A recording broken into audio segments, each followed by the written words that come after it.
pagi sampai siang ini kita melaksanakan penguatan program transisi PAUD SD di Wilker 2, yaitu di antaranya adalah Kecamatan Benjeng, Dodo, Cerme, dan Balong Panggang, yang mana nanti dalam acara ini kita kasih semangat, kita kasih penguatan bagaimana guru-guru SD dan guru-guru TK gitu ya, kita kasih tentang transisi PAUD SD itu seperti apa dan apa yang harus dilakukan. Karena sebenarnya program transisi PAUD SD ini adalah program dari pusat, di mana yang memang penyelenggaraannya digaungkan mulai tahun ini.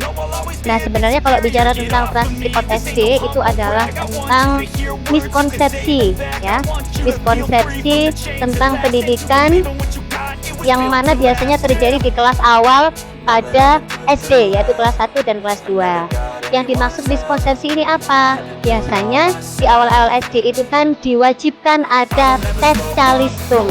Nah, ini adalah miskonsepsi yang mau kita rubah. Bagaimana dalam menyiapkan anak-anak kita untuk siap sekolah,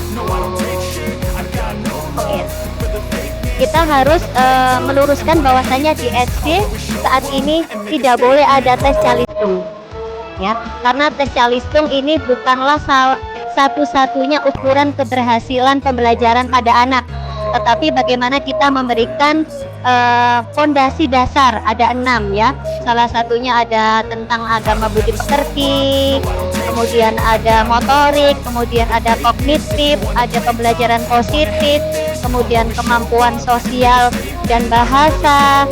Itu yang sebenarnya yang harus kita tanamkan kepada anak-anak kita. Jadi tidak ada lagi, jangan sampai ada lagi tes calistung untuk anak kelas 1 SD ya. Dengan adanya program transisi PAUD ini diharapkan ada 3 perubahan. Yang pertama adalah itu tadi adanya PPDB ya, PPDB, kemudian yaitu tadi tidak boleh ada tes calistung, kemudian MPLS, ada masa pengenalan lingkungan sekolah selama 2 minggu, dan yang ketiga adalah adanya pembelajaran yang menyenangkan. Jadi dari transisi PAUD ini harus adanya kesinambungan dari PAUD menuju ke SD, tetap pembelajaran yang disuguhkan adalah pembelajaran yang menyenangkan. Dengan mendapatkan pembelajaran yang menyenangkan, anak-anak akan mudah menyerap pelajaran yang diberikan oleh satuan pendidikan. Jadi sebenarnya kegiatan ini harus dengan sinergi kita bersama.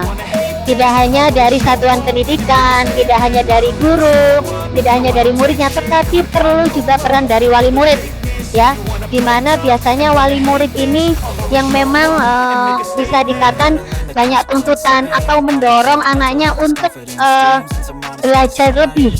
Anak yang umur sekian sebenarnya belum membutuhkan yang namanya pelajaran tambahan, les dan sebagainya.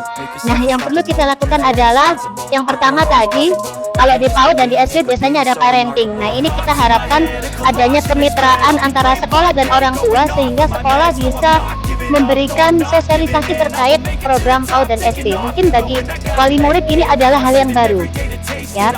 Kemudian juga didukung dari saya sebagai ketua tim penggerak PKK.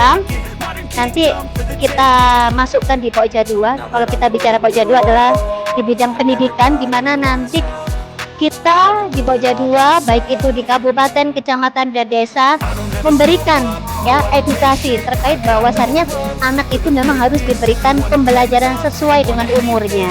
Nah, ini kita masukkan transisi PAUD ini.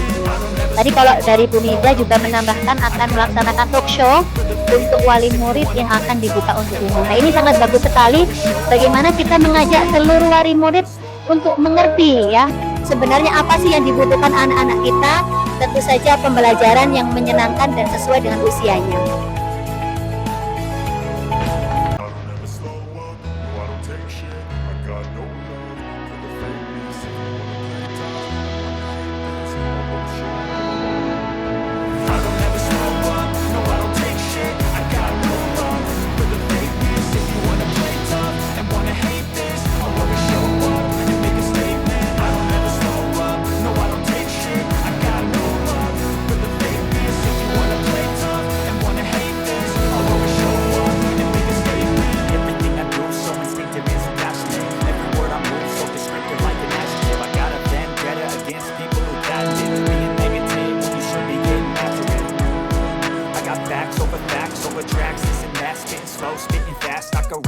tank of gas, think I'm okay at last, but I don't